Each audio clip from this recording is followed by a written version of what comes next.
서해 태안 앞바다에 고려의 침몰선, 마도 2호에서 발견된 여러 가지 것들이 있는데, 이때 고려시대 상감청자 2점이 발견이 됐습니다. 그 중에 하나는 어떤 물건이었냐면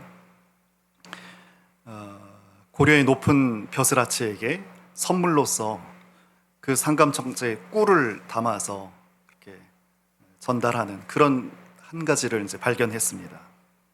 이 마도 2호라고 했으니까 이 마도 지역에서 그 태안 그 마도 해안에서 발견된 배가 4척이 있는데 1호부터 3호까지는 고려시대 곡물 수송선이고 4호선은 조선시대, 조선은 장흥창, 이렇게 여기 장흥창 여기 있잖아요, 마포에, 거기에 닿는 거였어요. 아무튼 이 것을 발견하기 전까지는 고려 상감청자는 물이나 술을 담는 것으로 이해했죠. 그런데 꿀을 담았다는 것을 이렇게 발견해내고는 고려 상감청자에는 식재료까지도 담는 것이구나 라는 것을 알게 됐습니다. 그때 한번 생각해 보세요. 고려시대 때는 이 상감청자의 용도는 물이나 술이나 기타의 것을 담는 것입니다. 근데 이제는 어떻게 됐어요? 어디에 있어요? 박물관에 비치되어 있습니다. 그러면서 이제는 어떤 것도 그 그릇에 담는 것이 없죠. 오직 도자기의 가치를 가지면서 많은 사람 앞에서 자기의 수려한 아름다움을 뽐내면서 있습니다. 꿀을 담았던 그릇이에요. 그런데 박물관 도자기로 완전 신분이 상승이 됐습니다. 우리는 이것이 사실이니까 이와 같은 사실에서 굉장히 큰 의미의 변환을 볼 수 있습니다. 그리고 이 내용을 우리가 본문과 함께 비유적으로 이해해 보고자 합니다. 왜냐하면 여기에 신자뿐만 아니라 우리 인생에 굉장히 큰 유혹과 어쩌면 불행이 담길 수 있기 때문에 그렇습니다. 그릇의 본분이 뭔가요? 그릇의 본분, 무엇을 담는 거예요. 그렇죠? 동시에 담겨지는 것이 그릇이 주인공이 아니고 그릇에 담는 것이 주인공이죠. 예를 들어 밥그릇이라면 주인공은요, 그릇이 아니고 밥입니다. 또 요즘같이 여름에 우리 수박 화채를 만들어서 먹으면 화채가 주인공이 아니죠. 화채가 주인공이죠. 화채 그릇이 주인공이 아니고, 이렇게 그릇은 하나의 수단에 불과합니다. 사람 밥그릇에 불과했는데 더 이상 이젠 국물도 밥도 담을 필요가 없고 그냥 분청사기로서 국립박물관에서 자신의 모습을 뽐내고 있는 이 모습, 이러한 변화, 또 이러한 또 희망과 바람, 이것이 어쩌면 우리 신자에게서 굉장히 큰 유혹이 된다는 거예요. 우리가 쓰임 받는다 말을 알잖아요, 또 하잖아요. 근래 이런 모습을 자주 보고 들었습니다. 계속 뉴스에 첫 라인을 장식을 했는데 새 정부에서 내각 임명을 이제 다 마쳤죠. 김아무개 씨, 이아무개 씨, 무슨 장관 내정, 이러면서 기사와 함께 사진이 이렇게 우리의 시선을 끌었습니다. 어떤 사람은 보니까 기차 운행을 마치면서 정말 극적으로 장관으로 딱 발탁되는 그런 모습을 우리가 봤어요. 이렇게 여러 사람들이 발탁되고 쓰임을 받습니다. 그렇다면 이 쓰임 받는다는 것에 있어서 우리 기독교인에게서는 이 쓰임 받는다는 것은 무엇을 말할까요? 우리 신자에게 있어서는 우리는 신자로서 이 쓰임 받는다는 내용을 바르게 잘 이해할 필요가 있습니다. 우리는 이렇게 좀 생각하기가 쉽거든요. 어떻게 하냐면 하나님께서 장관으로 혹은 국무총리로 발탁하실 때 우리에게 자리를 주시는 거잖아요. 자리를 주실 뿐만 아니고 그것을 감당할 만한 힘과 능력을 주시고, 그래서 그 자리에서 뛰어난 업적을 내는 것, 이러한 모습을 쓰임 받는 거라고 생각합니다. 그러나 그것은 성경이 말하는 쓰임 받는 것하고는 차이가 있습니다. 아니, 많이 다릅니다. 기독교인에게 있어서 쓰임을 받는다는 것은 뭐냐면, 어떤 자리나 능력을 공급받아서 내가 도자기가 된다는 게 아니에요. 내가 훌륭한 모습으로 세상에 우뚝 서는 게 아니에요. 예를 들어서 돈을 많이 가져서 영향력을 갖는 어떤 그런 훌륭함, 혹은 만인지상의 권세자에 오른 그런 훌륭함, 이런 것을 말하지 않습니다.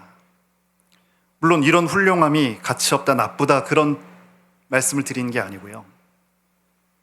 다만 하나님으로부터 쓰임 받는다는 사실은 이것과는 다르다는 것을 말씀드리는 거예요. 하나님께 쓰임 받는다. 그것은 어떤 거냐면 바로 그릇으로 쓰임을 받는다. 그릇. 오늘 본문에서는 질그릇, 흙으로 지은 그 질그릇, 그렇게 쓰임을 받는 것을 말합니다. 여러분 7절 한번 보시겠어요? 우리 첫 절을 잡은 7절. 우리는 보배를 질그릇에 가졌으니. 우리는 질그릇인데 질그릇에 보물이 지금 담겨져 있다는 거예요. 여러분, 이 말씀이 어떤 말씀일까요? 생각해 보세요. 한번 상상해 보세요. 나는 질그릇인데 나에게 보배를 담고 있는 난 그런 질그릇이다. 손흥민 선수가 토트넘에서 이제 마지막 유종의 미를 거두고 있죠. 그래서 오늘도 아시아 투어, 오늘 우리나라에서 하더라고요. 이제 뉴캐슬하고 경기를 하는데, 오면 비행기를 타고 우리나라에 도착했으니까 이제 버스를 타고 움직일 거예요. 경기에서 잘 싸워서 뉴캐슬의 3대0으로 이겼다고 해보자고요. 여러분, 그들이 타고 있었던 버스를 주목하는 사람이 있을까요? 팬들도 어떤 뉴스 매체로 버스를 주목하지 않죠. 누구를 주목해요? 그 버스에 탄 손흥민과 토트넘 선수들을 주목해요. 구약 이사야에 이런 말씀이 있습니다. 하나님께서 열심히 이것을 이루리라. 그러니까 일을 하신다. 하나님께서 일을 열심히 하신다는 말씀이 있어요. 하나님의 열심, 그런 책 제목도 있잖아요. 우리가 일터에 가요. 그럼 우리는 무엇처럼 가는 거라고요? 우리는 질그릇처럼, 버스처럼 가는 거예요. 하나님을 모시고서, 그리고 그 일터에 가서 그 일터에 하나님을 내려드리는 거예요. 그러면 그 직장에서는 누가 일하시냐면 하나님께서 일하신다는 거예요. 같은 7절에 보시면 심히 큰 능력은 하나님께 있고 우리에게 있지 않다. 그러니까 아까 그 보배가 뭐냐면 심히 큰 능력이 계신 하나님, 그 보배를 질그릇인 우리가 담고 있다는 거예요. 그리고서 이해하기 어려운 말씀이 12절에 있는데, 그런즉 사망은 우리 안에서 역사하고 생명은 너희 안에서 역사한다. 이게 무슨 말이야? 사망이 우리 안에서 역사하면 나쁜 거 아니야? 생명이 내 안에서 역사해야 되는 거 아니야? 왜 생명은 나의 상대편에게서 역사하시? 그럼 11절을 보셔야 돼요. 11절 한번 읽어볼까요? 우리 살아있는 자가 항상 예수를 위하여 죽음에 넘겨짐은 예수의 생명이 또한 우리 죽을 육체에 나타나게 하려 함이라. 우리가 그리스도인이 항상 잠깐만 예수를 생각하면서 죽는 것이 아니라 항상 예수를 위하여 죽는 거예요. 우리가 매일 십자가로 죽자고 하잖아요. 항상 늘 예수를 위해서 죽는 거예요. 그러면 여기에 놀라운 패러독스인데, 죽을 때 우린 죽음은 끝이고 저주고 망함이고 스탑이라고 생각하는데, 그렇게 우리가 예수를 위해서 예수의 죽음과 동참하게 되면 그때 예수의 생명이 또한 우리 죽을 육체에 나타난다. 예수의 생명이 우리에게 나타난 거예요. 그리고 12절 보세요. 처음엔 이해가 안 갔는데, 사망이 우리 안에서 역사해요. 내가 예수님의 죽음과 함께 하니까 세상에 죽지 못한 우리가 죽기 시작하면서 사망과 세상으로 가득 찼던 내 안에서 이제 생명이 역사하면서 그런 내가 만나는 이들에게 생명이 끼쳐진다는 그런 말씀이에요. 지금 이미 설명을 1차적으로 드렸는데, 이게 보배를 담은 질그릇이란 내용의 뜻입니다. 내 이름이 만약에 떨쳐지고자 하는 그런 도자기가 되고자 하는 꿈에는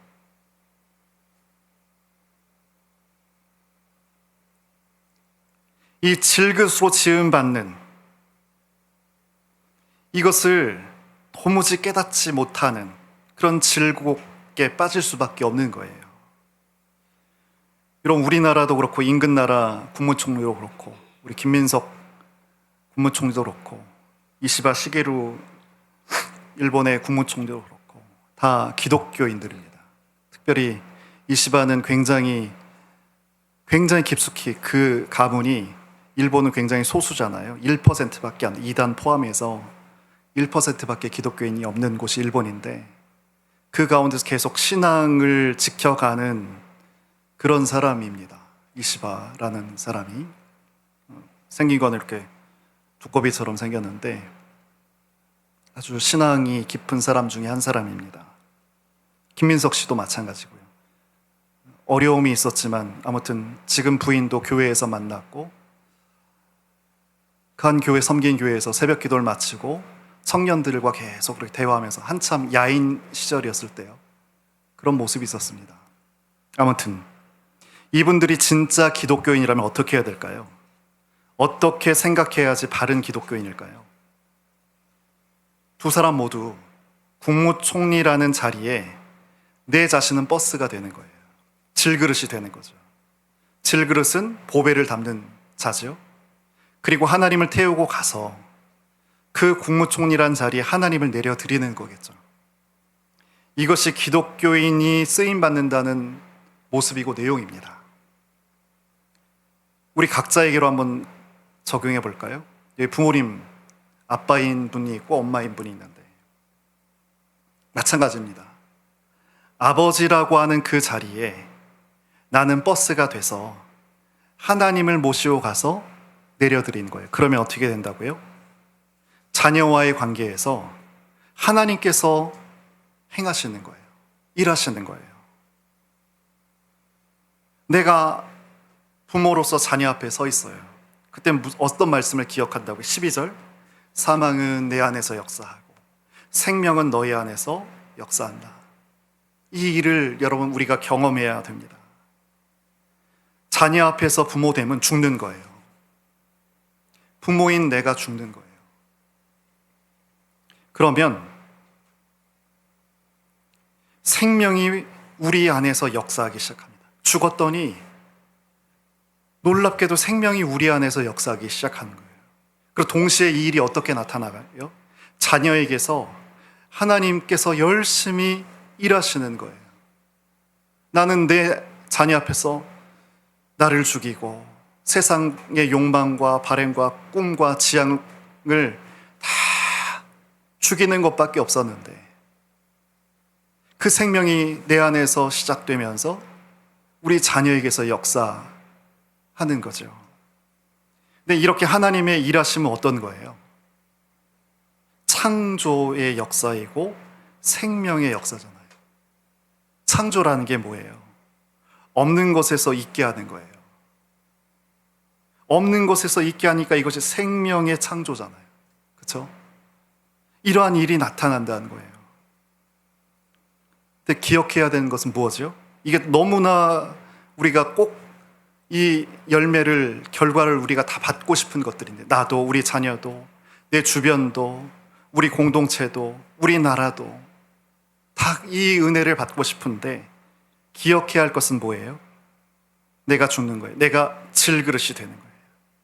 내가 도자기가 아니라 질그릇이 되는 거예요. 내가 하나님을 담는 질그릇이 되는 거예요. 그래야만 하나님께서 일하시는 그 역사하심이 가능이 되는 거예요. 우리 인생이 왜 불행해요? 이 도자기의 꿈 때문에 불행합니다. 오늘 성경은 뭐라고 말씀하냐면, 너희는 인생들아, 인생 스스로 자신의 인생을 꽃피워야 하는 게 아니야 라고 사실 말씀해주고 계시는 거예요. 위로하시는 거예요. 우리가 대강의 도자기 굽는 과정을 알잖아요. 먼저 성령의 작업, 이 인생, 이 도자기로 한번 생각해 보세요. 내 삶을 도자기로 한번 이입해 보세요. 그 만들어가는 게 얼마나 어려워요? 진흙 가지고 물레 위에 올려서 어릴 때부터 말을 배우고, 이제 영어도 어릴 때부터 하고, 그래서 얼마나 많은 것들을 계속 얘기해요. 공부시키고 그 모양을 만들어 갑니다. 그걸로 끝나요? 그걸로 끝나면 좋겠는데 무려 1200도가 넘는 그 높은 온도에서 그 가마에서 구워요. 그걸 끄집어내서는 어떻게 해요? 또 유약을 바르죠. 그리고 또 구워요. 이런 지난한 과정을 통해서 도자기가 만들어집니다. 실제로 도자기 굽는 분들의 말씀을 들어보면 가마에서 10개의 도자기를 집어넣게 되면 2개 혹은 3개 정도를 쓸 수 있대요. 나머지 7개, 8개는 햇볕에서 이렇게 환한 데서 돌려보면서 확인하고는 다 부셔버린다는 거예요. 왜 그래요? 이것은 도자기 용도로 사용해야 되기 때문에 그렇습니다. 도자기로 사용하려면 굉장히 까다롭습니다. 조금의 흠집도 허용이 돼서는 안 돼요. 그런데 그릇은 어때요? 우리 가정마다 그릇들 넘쳐나잖아요. 그러나 몇십 년 전만 해도 바가지로 만든 그릇 사용했던 것 여러분 아시잖아요. 큰 조롱박 갈라서 속을 다 비워내고 햇볕에 말려요. 그러면 아주 그릇으로 쓸 만큼 아주 단단해집니다. 이걸로 물도 뜨고 또 쌀도 씻고 나물도 무치고 다양하게 사용했습니다. 근데 이걸 잘못 사용하다가 떨어뜨리면 어떻게 돼요? 깨지죠. 딱 2쪽 나죠. 3쪽 나고. 근데 며느리는 버려요. 근데 시어머니는 어떻게 해요? 그걸 주워다가 꿰맵니다. 왜냐면 바가지 안쪽에 약간 스펀지 같은 그런 성질이 있잖아요. 그래서 억지로 잘 꿰매면 이게 아물면서 단단해집니다. 꿰맨 것인데도 깨어졌지만 꿰맸는데 물이 안 새요. 몇 방울 새지만 안 새요. 그래서 모양은 좀 그렇지만 이 깨진 바가지를 사용합니다. 만일 도자기의 기준으로 이 바가지를 본다고 생각해 보세요. 이 바가지는 무조건 박살내 버려야 하는 거예요. 가마에서 꺼낸 도자기는 작은 흠집만으로도 깨져 버려야 해요. 근데 바가지는 어때요? 금도 가고 보기 싫게 변했는데도 여전히 쓰임을 받는 거예요. 왜? 바가지는 보기 위한 것이 아니기 때문에 그렇습니다. 바가지는 담기 위해 있는 거예요. 담는 그릇은 보기 싫고 이가 나가도 여전히 쓰일 수가 있어요. 오늘날 왜 우리가 불행함을 쉽게 느끼고 또 이렇게 마음이 쉽게 힘들어져요? 인생이 늘 맞이하게 된 이런 작은 흠집들, 이것이 너무 괴로워요. 그런데 이상하게도 그것을 이겨내지 못하고 있거든요. 8월인데 제가 25년 이렇게 쭉 지나면서 유독 많이 느낀 건 뭐냐면 올해 참 이상하게도 연예인들 자살한 기사를 많이 봤습니다. 이런 유명하지 않은 분들이어서 여러분들 지나갈 수도 있었을 텐데 꽤 많은 분들이, 나이가 많은 분도 그렇게 돌아가시고, 젊고 유능하고 너무 잘생기고 너무 예쁘고 그런 분들이 생을 마감했다는 거죠. 이런 연예인들이 어떤 사람이에요? 도자기의 꿈을 이뤄낸 사람이죠. 혹은 도자기의 꿈을 이룰 수 있다고 강하게 믿고 있는 사람들입니다. 이런 사람들이 스스로 목숨을 끊는 거예요. 왜 그럴까요, 여러분? 자신이 도자기이기 때문에 그렇습니다. 작은 흠집에도 견디지 못하는 거예요. 흠집이 어떤 거예요? 내 뜻대로 되지 않은 것, 다른 사람 눈에 좋게 비치지 않는 것들, 또 예기치 못한 그런 불상사, 사고, 그리고 나의 실수로 인한 어떤 흠결들. 근데 사실 이런 것들을 웬만한 사람들, 정말 고생하며 사는 사람들은 너끈히 견딜 뿐만 아니고 그런 이로 결코 자살하는 그런 일이 아닌 것들이거든요. 정말 힘들게 하루하루를 애써 사는 사람들에게는 사실은 스스로 도자기가 되겠다는 꿈을 사실은 다 내려놨어요. 근데 이 도자기의 꿈은요, 강하면 강할수록 견뎌내기가 어렵습니다. 그리고는 너무나 안타깝게 이 작은 흠집에도 인생을 깨뜨리고 맙니다. 이런 8절과 9절을 보실까요? 바울의 말입니다. 우리가 사방으로 우겨쌈, 요즘에 잘 쓰는 말은 아닌데 사방에서 짓누른다, 이런 표현입니다. 우겨쌈. 우겨쌈을 당해도 쌓이지 않고, 답답한 일을 당해도 낙심하지 않고, 박해를 받아도 버림받지 않고, 거꾸로뜨림을 당해도 망하지 않고. 이건 왜 이럴까요? 어떻게 이럴 수 있을까요? 바울에게는 이미 도자기의 꿈이 없어요. 도자기는 박물관에서 수많은 사람들의 시선을 끕니다만, 바울도 하나님 앞에, 하나님, 나도 하나님께 충성하고 하나님 사랑하고 하나님 평생 동행했잖아요. 이제 저도 세상 사람들 안에서 가운데서 각광을 좀 받는 그런 인생 살아보고 싶어요. 이러한 마음이 바울에겐 없는 거예요. 이것을 좀 쉽게 이해해 볼 수 있는 그런 예가 있는데요. 두 분이 결혼식을 하는데, 결혼식 다 많이 가보셨잖아요. 저도 많이 가봤습니다. 근데 보면 신부 측 부모님들이 좀 우시더라고요. 신부 쪽, 신랑 쪽보다는 신부 쪽 부모님들이 우시는데 특별히 어머님이 우시더라고요. 왜 우실까요? 좋은 사윗감이면 좋아서 울고, 나쁜 사윗감이면 나빠서 울고. 여하간 딸을 보내는 거잖아요. 그러니까 그 기쁜 날에 마음에 그것이 이제 슬픔이 되는 거죠. 그런데 어떤 결혼식에 목사님이 주례를 서시는 그런 결혼식이었는데 신랑 아버님이 우시는 거예요. 신부 쪽이. 신랑 어머니도 아니고 아버님 최창하 집사님 우신다는 거예요. 그래서 너무 궁금하잖아요. 그래서 이 주례자가 결혼식을 마치고 이제 피로연에서 인사를 이렇게 쭉 다니시잖아요. 이때 너무 궁금했나 봐요. 이 목사님 그래 물은 거예요, 아버지한테. 왜 그러셨냐? 특별히 어떤 사연이 있냐? 그랬더니 이 신랑 아버지 과거에 큰 웨딩홀을 운영하신 거예요. 최근까지.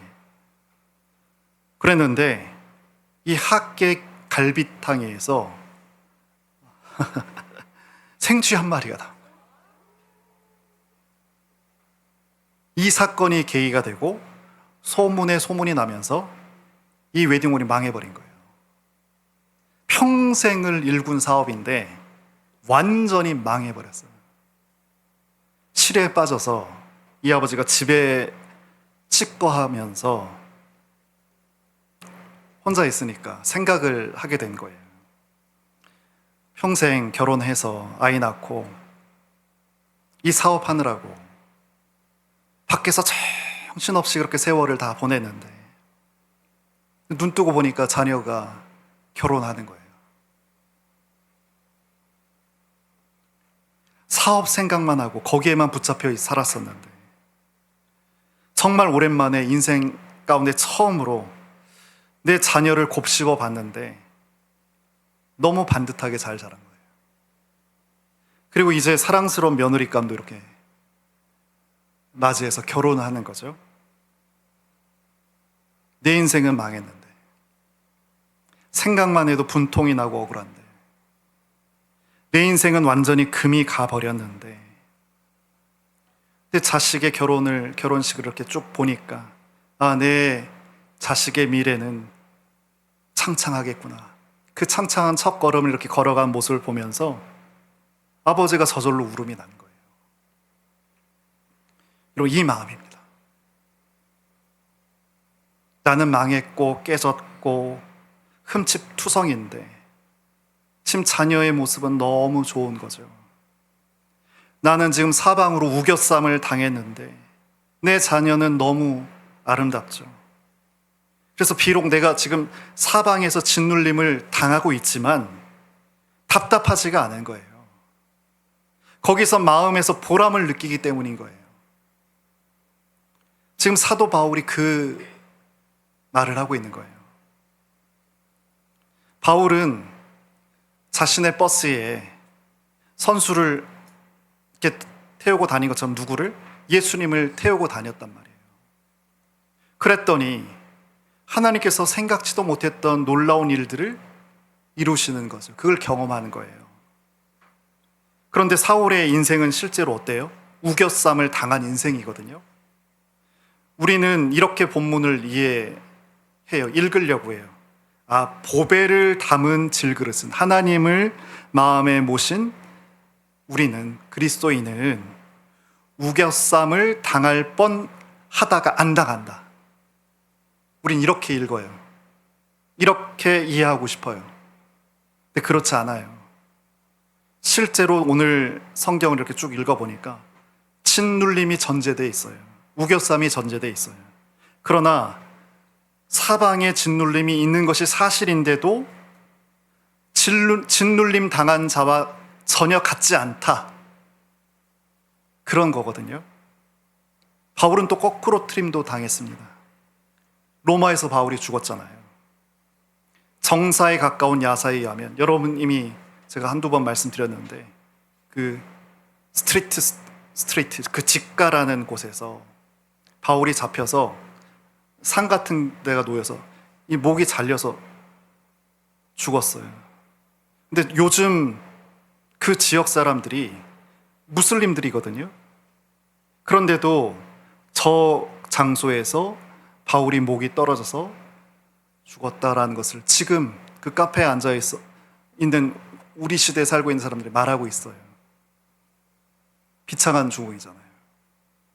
근데 바울의 마음이 안 그렇다고요. 왜? 나는 질그릇이다 이렇게 말하는 거예요. 하나님의 대표적인 사람이 바울이잖아요. 바울 어디가 무엇이 잘났어요? 가는 곳마다 막혔고요. 박해를 받았고요. 핍박을 받았어요. 그런데도 거꾸로지지 않는 거예요.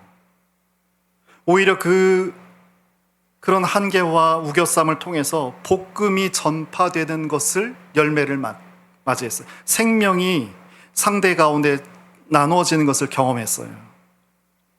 어떤 마음이에요? 그러니까 바울도 이 신랑의 아버지와 같은 마음이 있는 거예요. 자기 마음에.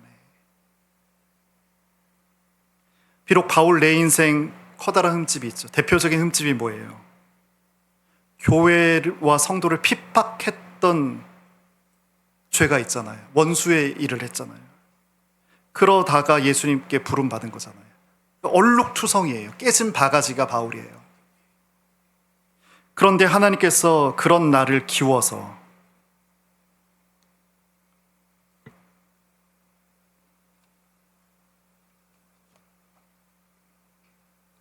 당신이 담겨질 수 있는 그릇으로 사용하실까? 어때요? 바울 마음에? 됐다. 됐다, 내 인생. 너무 감사하다. 이러고 있는 거예요. 우리 그리스도인이 인생을 바라보는 시각이 어떠해야 되는 거예요? 나 좋은 학교 못 나왔고, 돈도 많이 못 모았고, 집도 한 칸이 없고, 자녀들에게 폼나게 부모로서 해준 것 없고, 그럼 참 보잘것없이 느껴지잖아요. 이런 내가 만약에 도자기다, 그럼 쓸모없죠. 끝난 거죠. 근데 우린 누구라고요? 질그릇이라고요. 우리가 비록 깨진 바가지고 이 나간 찻잔이어도요, 우리가 담을 수만 있다면 하나님께서 우리 가운데 담겨지실 수 있기 때문에 우리는 살 가치와 이유가 있는 거예요. 하나님께서 우리를 왜 살려두실까요? 이 세상에서 인정받을 만한 그런 능력, 기술, 재력, 체력 아무것도 없어요. 사회적으로 인정받지도 못했고 누구도 날 알아주지 않고, 근데 왜 우리가 살아있다고요? 여전히 우리가 하나님의 그릇이기 때문에 그렇습니다. 아직도 하나님께서 우리에게 담겨지실 수 있기 때문에 그래요. 그럼 이제 마지막 질문이고 중요한 질문이 될 텐데요. 그럼 어떻게 하나님을 담을 수 있을까요? 우리 질그릇에 보배이신 하나님을 어떻게 담을 수 있을까요? 우리 마음은 이미 굉장히 많은 것을 담고 있습니다. 이미 굉장히 많은 것을 담고 있는 이 마음에 어떻게 하나님을 담을 수 있을까요? 우리의 판단, 경험, 욕망, 소원, 바램, 이런 것들이 우리 마음에 가득 있거든요.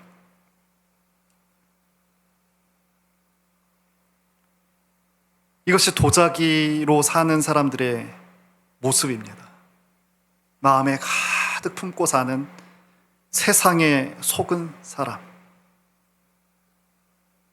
세상에 속아 사는 사람은요, 내 안에 무엇이 담겨 있는지 전혀 보지 못하면서 그렇게 삽니다. 내가 도자기로서 인생을 오랫동안 추구하셨다면 지금 잠깐이라도 한번 내 마음에 무엇이 들었는지 한번 헤아려 보세요.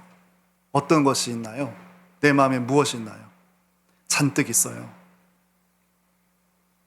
그래서 오늘 바울이 말한 거예요. 10절. 우리가 항상 예수의 죽음을 몸에 짊어짐은 예수의 생명이 또한 우리 몸에 나타나게 하려 함이라. 저는 이 한 절을 1시간 동안 설명했거든요. 이렇게 요약할 10절이에요. 10절. 능력이 없어서. 이렇게 한 절 말씀으로 성경은 돼 있어요. 왜 우리가 늘 십자가를 통해서 죽자고 해요? 항상 예수의 죽음을 우리의 몸에 짊어져서 살면 예수의 생명이 우리 삶에 몸에 나타나기 때문에 그렇습니다.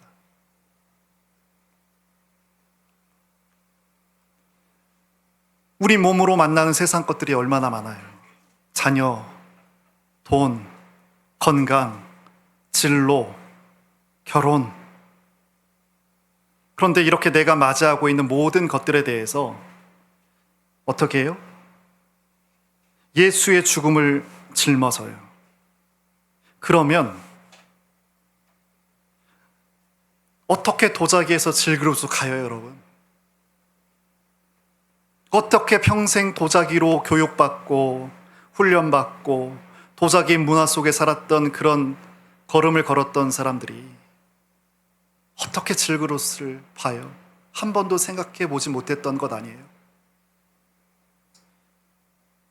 그런데 질그릇이 될 수 있다고요. 그랬더니 한 번도 생각해보거나 감각하지 못했던 놀라운 일이 벌어지는데 그 내 마음에 하나님이 담기는 거예요. 그랬더니 12절 우리 봤지만 다시 한번 보시죠. 사망은 우리 안에서 역사하고, 이게 A죠. 여러분, 먼저 사망이 우리 안에서 역사해야 됩니다. 예수님의 죽으심이 내 안에서 역사할 때, 나의 죽음이 될 때, 우리가 죽어도 놓지 못한 게 나잖아요. 그리고 그 내가 붙잡고 있는 세상이잖아요. 이거 절대 죽지 못해요. 내 힘과 능력으로는. 그런데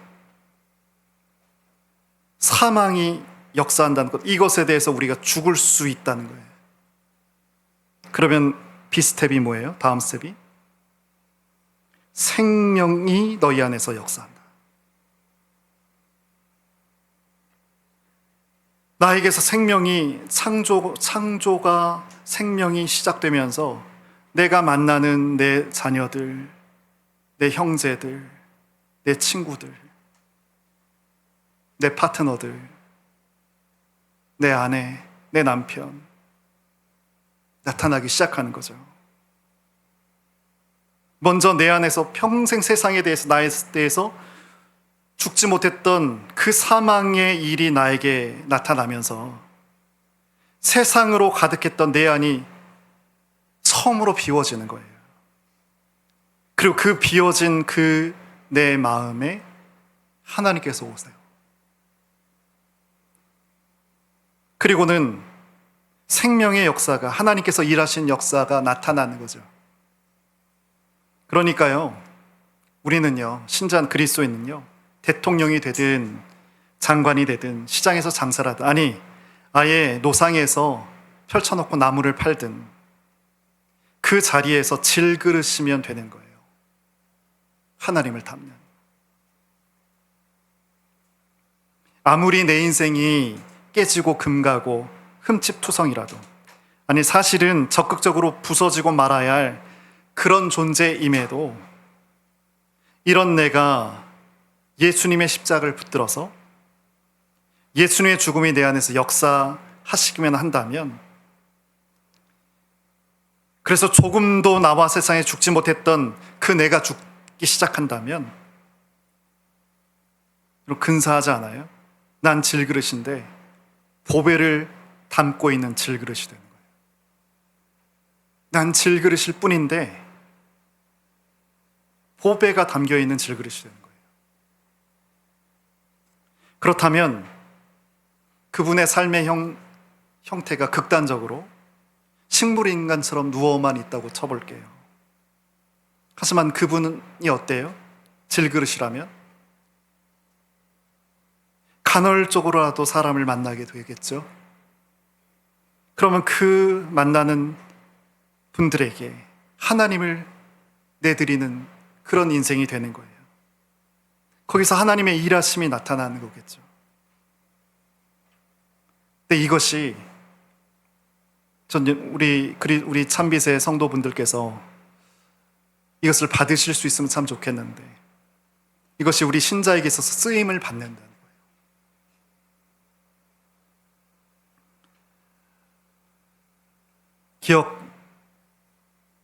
기억하셨으면 좋겠습니다. 마지막 말입니다. 오늘 하나님 말씀 우리가 같이 나눴어요. 질그릇의 비밀, 이것을 같이 기억했으면 합니다. 그리고 이 자리를 회복하실 수 있길 바랍니다. 시간 우리 잠깐 기도하겠습니다. 눈을 감으시고요.